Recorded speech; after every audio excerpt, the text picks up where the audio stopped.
Hi, everybody. It is Thursday already, April 18th. No, sorry, April 16th, 2020. Wish it was the 18th. I'm wishing because it would be Saturday. Okay.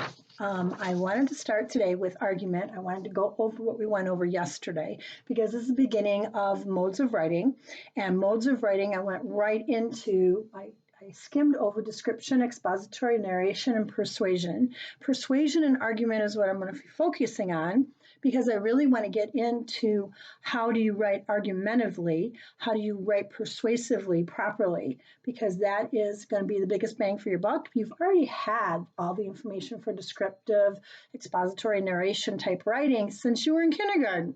And so if you don't remember some of it, that's fine, because we will go over it again. But you basically know what that looks like. So I really want to focus on argument, because argument is where all the testing takes place. And there's a lot of elements to argument, like claim and counterclaim and tracking your progress as you read. And it doesn't matter if you read a picture book or a novel. Well, it does. However, you're looking on fluency on your own, pretty much. And the fluency that flows from one sentence to the other is similar to when you oral read or when you're writing and creating your own writing draft. So saying that, even in math, you have to write. You don't write possibly essays, or you do write paragraphs, however, and you have to put the math equation in your answers, and you have to make sure your answer makes sense, and we know that. Okay, and every element of your math has to make sense in order to do it. So in order to do that, you have to know about the writing process. You have to know which way we went through the 6 traits, and I make sure I mention that. And I use picture books to emphasize each trait as an example, and there's more than just one picture book. There are more than 50. And I just happen to grab one for each trait because I only have a 30-minute video. I don't have an hour long that I have to teach. Okay, so saying that, this is like a little mini lesson squished into so that you get the biggest bang for your buck. So I hope you're enjoying the videos. I hope you're learning a lot, because that's what they're intended to do, is actually you are taking away and you can use everything that's in this video. Okay, again, I handwrite everything because that's my learning style and that's what I do, and that's what you can do as well, and that's how I learned to earn A's. Okay, if I didn't do it this way, then I would earn D's and F's, and I couldn't figure out why everybody else could earn A's except me. And so this happened way back when I was in my junior college years and my associate in arts degree, and I was learning how to study. And they had a great team of experts at the junior college I went to, and then I transferred over to the 4-year institute as an adult because I went back later in life. So saying that, I learned all these cute little reading strategies and these study skills that you actually need to have, and that teachers don't teach you necessarily. It's not their fault. Don't blame them. Okay. But I am the type of teacher that I like to teach you and give you the strategies and show you examples, and then you take it for your own, which is what I did. I took the examples that I learned and then I made them into my own. And this is the product that you see. Okay. Study skills are very important because you color code. So I use different colors. I also know that I have to write the word and write the definition. I also know that I have to have little, what do you call it? Not scribbles, but thumbprints or doodles. There we go. Little doodles that I put so I remember it. Okay, so I will remember everything on this page now. Not a problem. I will remember the highlighted areas to convince the reader to think and act in a particular way is 3 kinds of persuasion. And we briefly went through on yesterday's video at the end, 3 kinds of persuasion: ethos, pathos, and logos. And you're going to hear these again. These are psychological terms. As you get them in psychology, you get them in physiology, you get them in biology, and you get them in all the other ologies, okay? So ethos is an appeal to authority or credible presenter. If you're a credible presenter, then you can actually make a living at presenting. You could make a living at doing research and presenting information, which a lot of people do in politics. Okay, they actually get paid to present their information, and scientists do the same thing. They get paid to reveal what they've actually taken a great deal of time and researched and found variables that worked or did not work, and then they go ahead and they present it to a group of experts. Okay, so you can become an expert that way. Pathos, an appeal to audience's emotion, is sympathy, pathetic, empathy, which is fear. And at Halloween time, you always get a pathos because everybody likes pathos. They like to be scared to a certain extent, and that's basically what Halloween is all about: is the fear. Correct? Well, this is what this section, and when you have an argument, you want to play into that fear to a certain extent, so that way then everyone pays attention to you, and then that makes your voice credible, like a credible presenter. Logos is a logical appeal, meaning it makes sense in your head, not your heart, but in your head, and or stimulation, describes facts, describes figures, supports speakers' claims, and this is a claim this is where claims come in, or your thesis statement. Your claim is your thesis statement, and this is what we're going to learn. And there's steps we're going to take so that way you can actually practice this on your own, so that way when you get into the tape testing, this is the writing that they want to hear from you. This is what they want you to know. Do you know ethos, pathos, and logos? Are you argumenting? Are you argumentatively doing it properly on your paper with your sentence structure and your words, which is logic and objective support? Or are you persuading with emotions only? 9 times out of 10, if you persuade with emotions only, which is convincing, agree, it is, and you can argue, but you're not arguing the academic way, the rhetorical way, the way that they're going to grade you. That's not going to give you your 100%. That persuasion, when they ask you on a prompt, in a writing prompt, or anything else, if you argue with this persuasion using these emotions, you're going to receive C minus D or below. Now, I've been in those groups and I've been in those assessments where they actually assess writing, and it's a big group of people, and it's all walks and all subject areas, and everybody's at a table, and they pass around the papers, and we literally have a rubric that we go by, and we are looking for 1 or 2 specific things, and they're always in ethos, pathos, or logos. So once you learn this, now you know how to argue, but wait, there's more to it. What I did today is I uploaded 1 topic equals 18 topics. This is from Kelly Gallagher, and I'm introducing you to Kelly Gallagher's style of teaching, and he is also an author. He is a high school teacher in California, and I followed him for many years now, and he started writing about the same time I started teaching. I'm not going to tell you, but he is a wonderful author and teacher. He's one of my favorites, and I have several. So along with Atwell and a few others, in the Heinemann publishing sector, because I just love Heinemann, and I love that Heinemann and the 2 publishers combined together. This is another one that I uploaded to the Google Classroom, as real world writing purposes. Real world writing purposes is gives you the purpose here, and it gives you the explanation.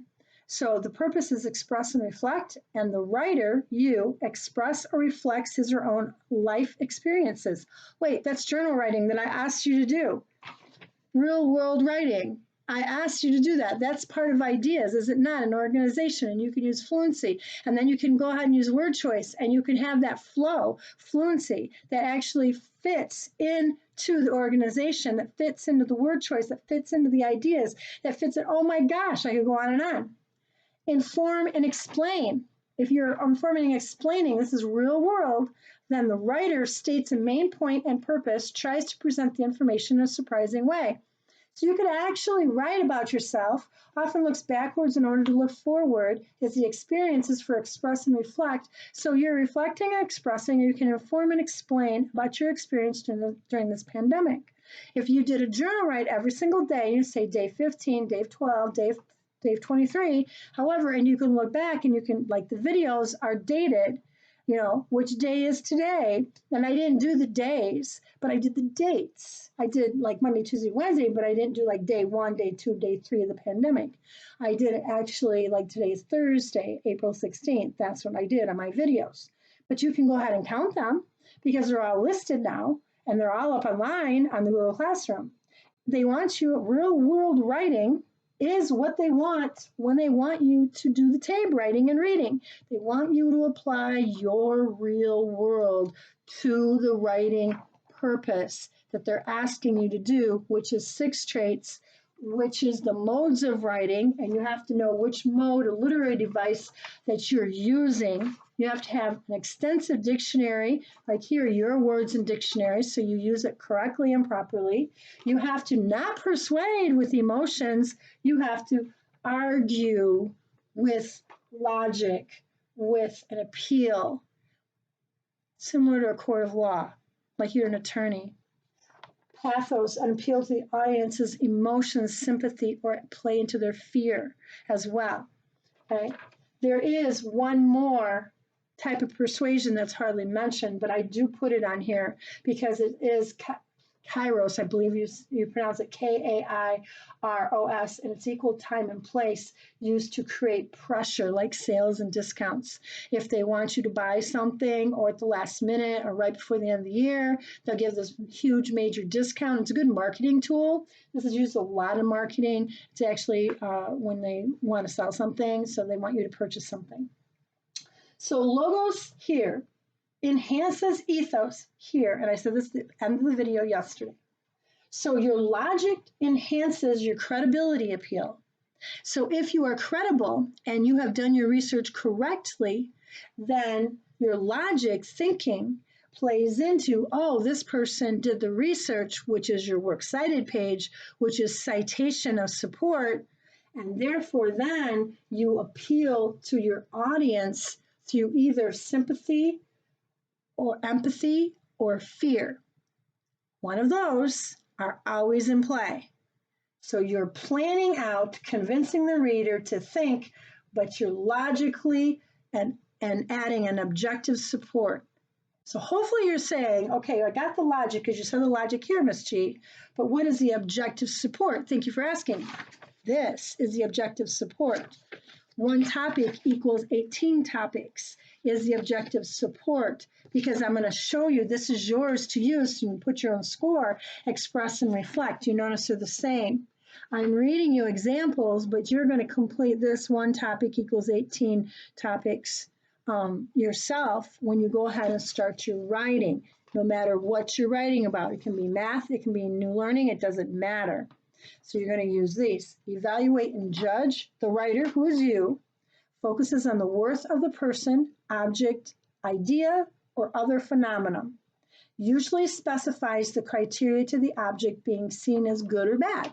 You have good or bad versus. You have two items. You can't sit on the fence. You have to make a choice, either good or bad, one way or the other.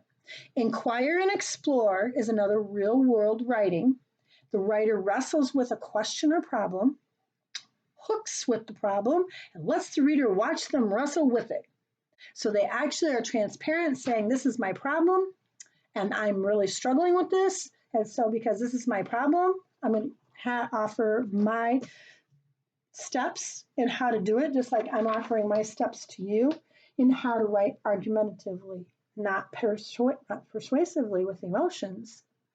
Argumentatively, which has emotions in it, but it has empathy in there and sympathy and fear, but you have a credible ethos, credible presenter with your works cited page, citation of your sources, and your logic.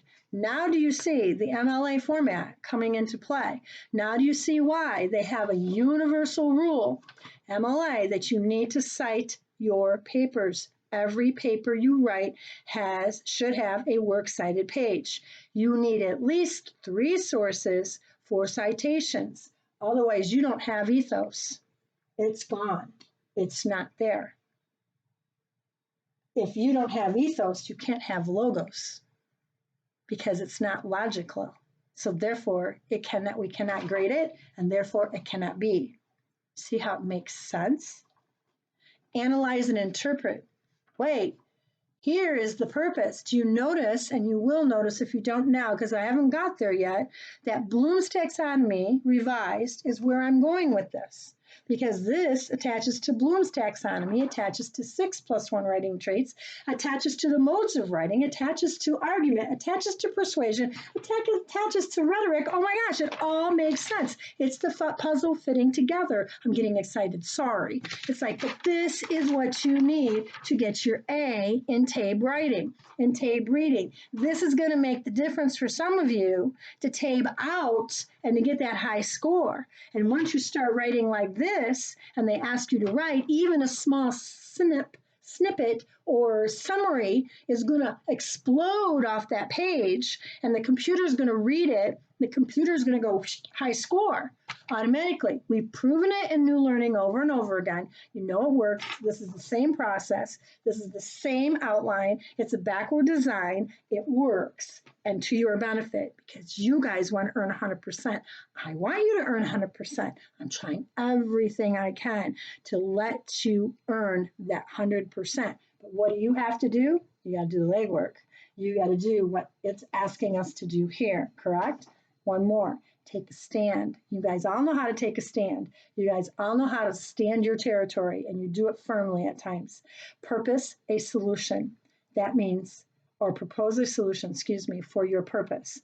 The writer seeks to persuade audiences to accept a particular position on a controversial, not just persuade with emotions, but you're logically persuading, moral issues, works cited, sympathy, empathy, and fear to objectively support the topic you're talking about for a solution. That is your claim, counterclaim. That is for, against.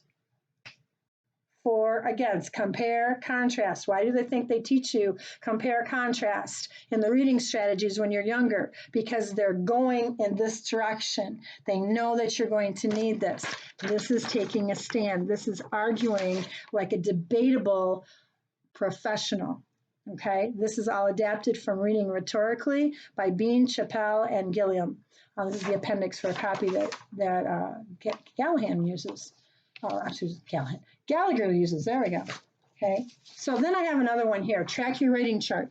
Track your writing chart is up on the Google Classroom, and I put under materials and assignments. One of the two. I can't remember because I put a lot up there today.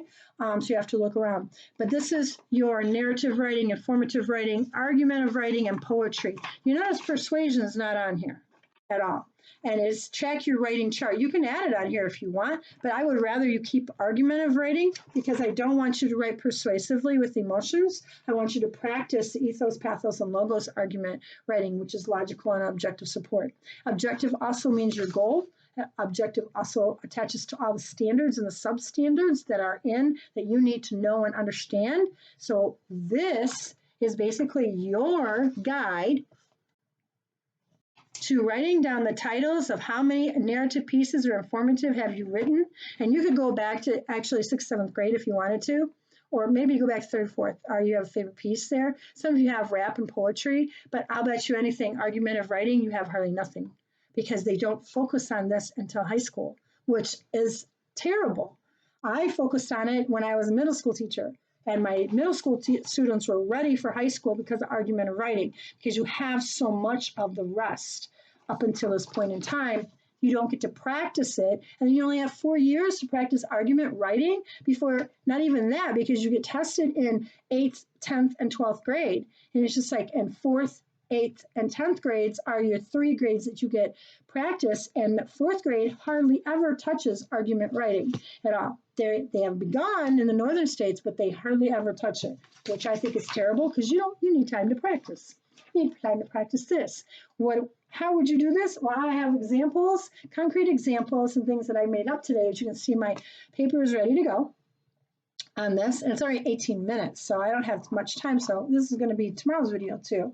I also put this up there because I see that Miss Thomas is in there adding a lot of different things for novels and for writing that you could do. And if you're writing your own story, then it's like you're creating your own novel during this pandemic. You're actually writing down your thoughts and exactly your experiences, whether they're good or bad, it doesn't matter. It's like they're your experiences. And then you can argue them later. You can actually explain and inform now, and who, what, where is your description. So you actually could do 2 or 3 of these, and at the very end, could you start an argument? Absolutely you could. Could you start an argument saying, well, was this pandemic, did everybody need to stay home in order to control it? Or could everybody have gone out? Well, if everybody gone out, how many thousands of millions of people would have died? they would have contracted it and they would have died. So if everybody's staying home, then no one's in contact except your immediate family. So it still works. So absolutely, this could be an argument of logic and objective support, but you need to make sure you have your facts and evidence, which you're going to see in a minute. So this is tracking your thinking over the course of a book. This is metacognition, by the way. Metacognition you're going to see, which is very, very important in Bloom's taxonomy. And this is what basically is my 4 charts that I have up on the wall in the classroom. And this is for the 3rd and 4th chart that I have up, which is metacognition. I used to think blank, but now I think blank. You're going to fill in the blanks. So tracking your thinking over the course of a book. And I used to have my students read the same novel at the beginning of the year and read the same novel at the end of the year. The ones who really wanted a higher grade, they got to read it 3 times a year. And they would complete one of these. And we would compare them at the end of the year. We would sit down and literally evaluate what they learned over the course of a book, one book that they read 3 times and 3 different episodes in their life, beginning, middle, and end of the year. And every time it made outstanding essays, research papers.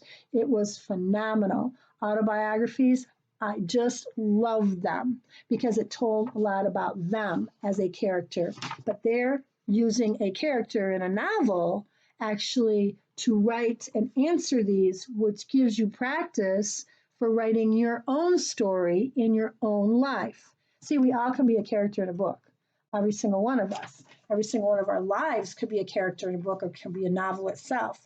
Totally up to you. You could write a novel about how you hate math or how you love math. You could write a novel about how you hate going to school. You could write a novel about trying to find a job. You could write a picture book about finding a job and all the things that you have to do. You could write a picture book and you could put in there Jacksonville Job Corps. And you could put all the goods and the bad. But guess what? If you do the good and the bad, you're arguing. That means you have to have equal amount of time for the good, equal amount of time for the bad. And then you have to have analysis at the end. That's a Bloom's taxonomy. There we go. So this is the ethical strategies is rhetoric, and the academic modes of writing is argument. And argument in academics wants you to logically and objectively support your facts and your evidence for, against, pros, cons, claim, counterclaim. It all makes sense. It's there. I won't go through these because these are thought starters, that statements, and the ones who really want this will go ahead and access it. And if you don't really want it, or if you're going to be really stubborn and refuse to do stuff in Google Classroom, come on, don't do that. I spent a lot of time on this. Give me a break. Right? Right. Okay, I want to come over here to argument. This is my definition of argument. Hopefully you can see it. I do believe. I'm going to move it. Hopefully this doesn't fall off the desk. Concrete, specific details to support abstract ideas. Oh, wait. Concrete, firm concrete. It's concrete in stone, right? Concrete, specific details. That's your logic right there. Support abstract ideas, persuasion, other items in your writing. Or abstract generalizations. Oh, wait, that's the rest of this over here with persuasion and emotions. Interesting. It's good examples equals show, which I put the little eyeballs up there, rather than tell. What? Okay, and I always like to use those two because it's easy. You're either going to see it instead of telling it. If you tell it, you don't always hear it. If you see it, you don't hear it. But if you don't read it correctly, you don't get it. You don't logically get it.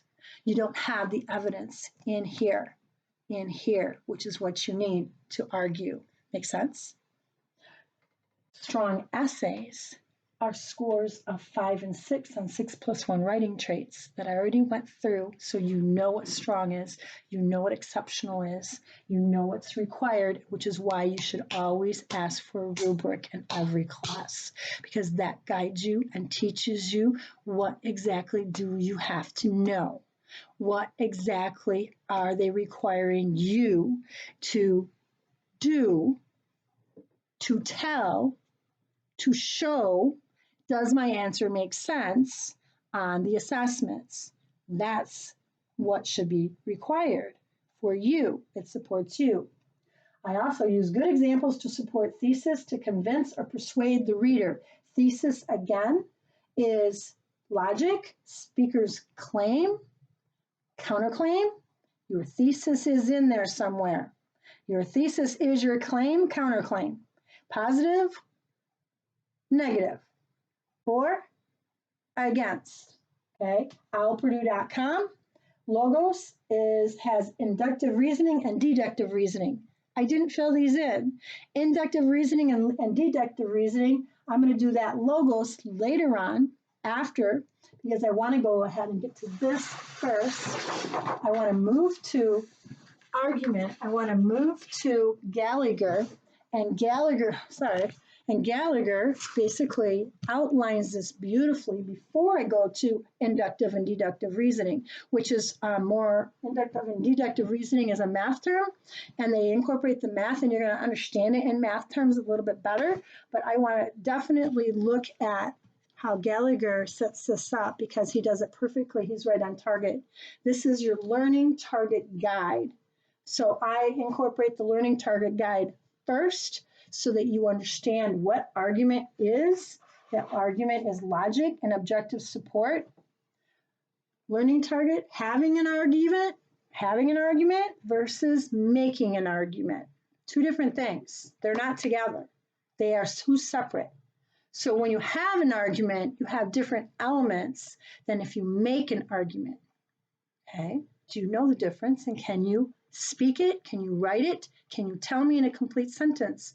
Possibly not yet, but this is going to show you how. And I have several activities that you're going to do that I have uploaded to Google Classroom that you're going to complete. You can use your phones because you're home.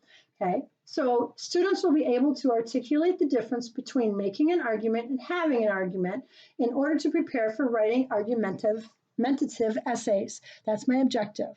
Okay, so that's part of the standard.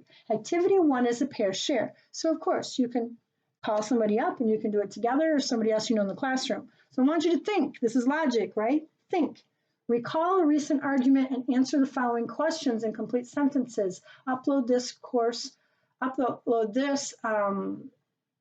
This should be for this assignment for a grade. Sorry.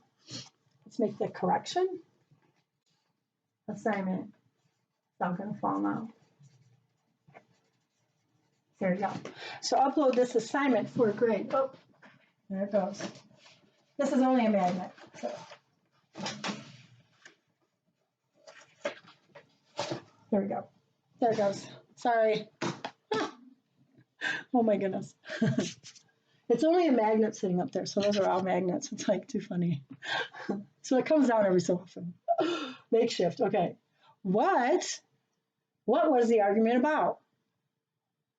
Discuss it with your friend, then write in a complete sentence. Remember, I always want complete sentences. I always want facts, for sure.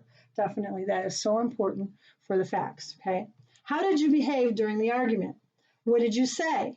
What did you do? Example, yell, scream. What did you hope to accomplish as a result of the argument? Consider this sentence. And this, by the way, is up in the Google Classroom. You can, I think it's under assignments and or materials, one of the two. It's under Gallagher. You'll see reading strategies, excuse me.